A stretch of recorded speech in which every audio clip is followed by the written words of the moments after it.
isang pambihirang pagkakataon, nagtipon-tipon dito sa makasaysayang EDSA Shrine ang mga Katoliko at iba-ibang mga Christian group para sa samut-saring panawagan.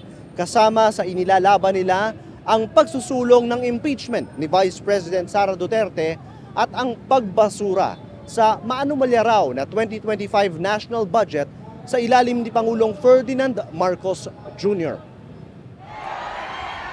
Ang tao, ang bayan, ngayon ay lumalaban. Kasama ang simbahan. Ayan.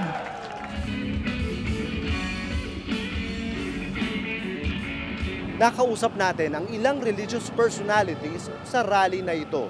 Kabilang na si Sister Jo Borromeo, isang 81-year-old na veterano ng 1986 People Power Revolution dito sa EDSA. So Sister, bakit kayo nandito ngayon?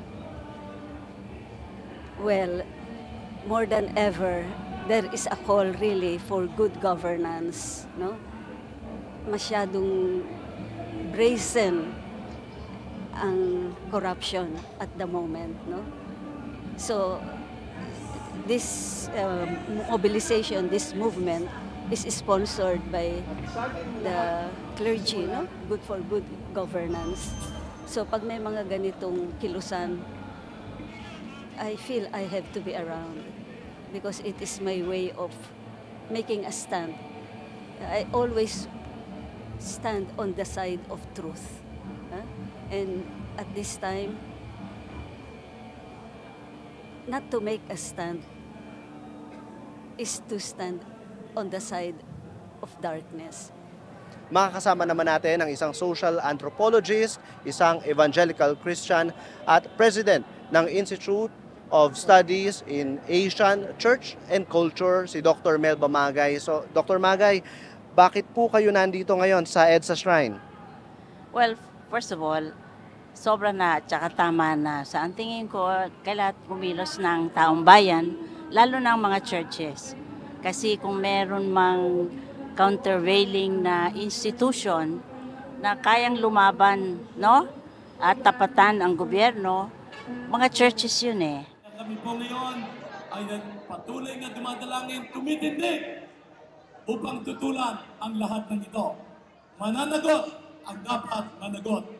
Dalawa yung bishop namin kanina dyan sa center stage kanina, nagsalita.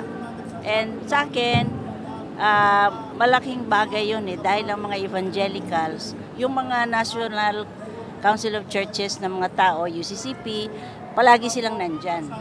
Pero yung evangelical na Protestants, very allergic yan sa politics. So mabuti naman na ang simbahan for the first time, at least yung mga evangelicals, ay willing na mag-alsa.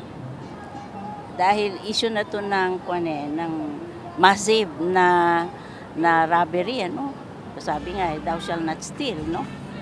So, importante sa mga evangelical kasi yung issue ng economics. Dahil yan ang puno at dulo ng poverty, bad governance, bad economics, ganon. Ma'am, my last question, if you can address your fellow evangelical Christians, what would you like to tell them at this point in our history, our political history?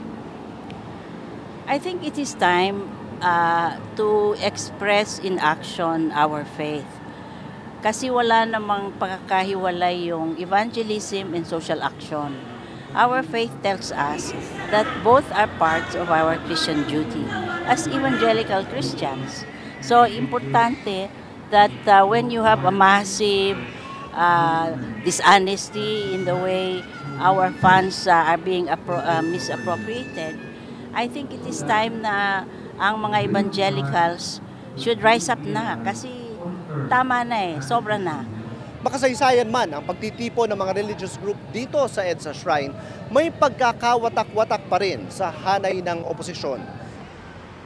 Kaninang umaga sa People Power Monument naman, nagtipon-tipon ang mga kritiko ni Vice President Sara Duterte para isulong ang kanyang impeachment nang hindi ipinapanawagan ng sabay ang pagbasura sa national budget sa ilalim ni Pangulong Ferdinand Marcos Jr. Magtagumpay kaya ang hiwa-hiwalay na protesta laban sa nabuwag na unity team ni Marcos at Duterte? Paterno West Makel, Rappler, Manila.